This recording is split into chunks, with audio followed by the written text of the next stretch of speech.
You are patient enough to go over the basics, strategic enough to deliver a game plan, and passionate enough to care about the performance. But unless you're smart enough to recognize concussion in your players and responsible enough to remove them from the field until they have followed the graduated return to play protocol, then they are at risk of serious injury. Hi, I'm Alan Quinlan and I'm here at the Aviva Stadium in Dublin to talk about your role as a coach in managing and preventing concussion. This venue is somewhat appropriate as many Irish rugby players aspire to one day play here. And while hurdles can stand in the way of this goal, one such hurdle, if not managed correctly, is concussion. The IRFU has put together 4 simple messages as guidelines in the management of concussion. These are: stop, inform, rest, return. This video will detail your role within each of these guidelines so that you will know exactly what to do from the time the player has suspected concussion to the time they return to play. It will then cover coaching strategies to help prevent concussion. First though, let's find out what concussion is, how it can occur, and the signs and symptoms to look for. Concussion is a traumatic brain injury that affects how the brain functions, resulting from the brain colliding with the inside of the skull. Concussion can be caused by a direct blow to the head or body, and from whiplash-type movements occurring when a player collides with another player or the ground. This injury can take place during training as well as during a match. If not managed correctly, concussion can result in a shortened playing career, a more serious brain injury, permanent neurological impairment, and even death. Children and adolescents are more susceptible to concussion and to developing more serious complications. Children and adolescents can have symptoms that take longer to develop and can take longer to resolve. A player does not need to lose consciousness for concussion to occur. In fact, only 10% of concussions result in loss of consciousness, which is why understanding the signs and symptoms of concussion is so important. A sign of concussion is something seen by you, while a symptom of concussion is something the player might complain of to you. Signs to look for on the field are: a player lying motionless on the ground, a player who is slow to get up, unsteady, or falling over, a player who is grabbing or clutching their head, a player who has a dazed, blank, or vacant look, a player who is confused or not aware of their surroundings, and a player who is vomiting. Symptoms a player may complain of off the field can be divided into 4 categories. Physical, how the player is. Emotional, how the player feels. Cognitive, how the player thinks. And sleep, how alert the player is. Physically, a player may complain of headache, sickness, balance problems, or dizziness. Emotionally, a player may feel irritable, they may be aggressive, more emotional, or more nervous or anxious. Cognitively, a player may have memory problems, confusion or forgetfulness, or feel slowed down. Sleep-wise, a player may be drowsy, and they may sleep more or less than normal. Symptoms of concussion can come on immediately or up to 48 hours later, meaning players might be at school or work when they experience them. Now that we know what concussion is, how it is caused, and the signs and symptoms, we can look at your role in the first of the 4 guidelines. Stop. If you recognize a suspected concussion in a player, you must stop them from continuing. If it is safe to do so, the injured player must be removed from the field and not allowed to return. You must assign them to a person of responsibility. For example, an assistant coach, medic, family member, teacher, or teammate. The player must not be left alone or allowed to drive. If you suspect a spinal injury, the player must not be moved and you must call 999 or 112. The next step in the management of concussion is to inform. Inform.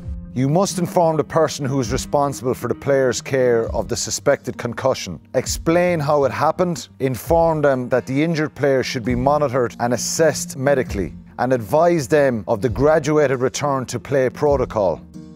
Rest. Following a suspected concussion, the player must have appropriate mental and physical rest. The player should avoid playing video games, using mobile phones and computers until symptom-free. They must not train or play in any sports or partake in any physical activity for a minimum of 14 days. Return. You must ensure the player has followed the graduated return to play protocol and should get medical clearance before they are ready to return to play. To explain the graduated return to play protocol, here is rugby coach Noel McNamara. The graduated return to play protocol involves 6 stages.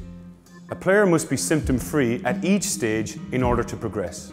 If the player complains of any symptoms, they must return to the previous stage.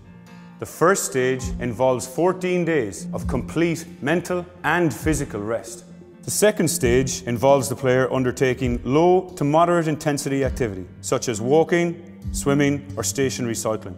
The duration for this stage for adult players is 1 day, and for junior players between under 6 and under 20s, it is 2 days. If the player is symptom-free during this stage, they can move to the third stage, which involves rugby-specific exercise, such as running drills. This period must not involve any impact activities, and the duration is again 1 day for adults and 2 days for junior players. If the player remains symptom-free, they can move to the fourth stage, involving more complex, non-contact training drills such as passing and catching, and the player can start progressive resistance training. The duration is again 1 day for adults and 2 days for junior players. Following medical clearance, the player can then progress to the fifth stage, involving normal training activities to restore confidence and so that they can be assessed by the coaching staff. The duration for this period is 2 days for both adult and junior players. 24 hours after this stage, and providing they remain symptom-free, the player is ready to return to play. The minimum time of return following the suspected concussive event is no less than 21 days for adults and 23 days for junior players. Bringing a player back before this period is not only putting their life at risk, but will likely lead to a poor performance by that player, meaning no advantage will be gained by your team. Your role as coach in managing concussion starts well before you suspect a concussion and continues well after a player returns to play. A significant aspect of managing concussion is prevention, and here is Noel McNamara, who will explain the best practice in terms of prevention. Most concussions occur in the tackle, so understanding and practicing correct technique will increase player safety. When making a tackle, always ensure your head is placed behind or to the side of the ball carrier. Practice correct technique would gradually increase fatigue and intensity, so you can safely progress from the training field to the playing field.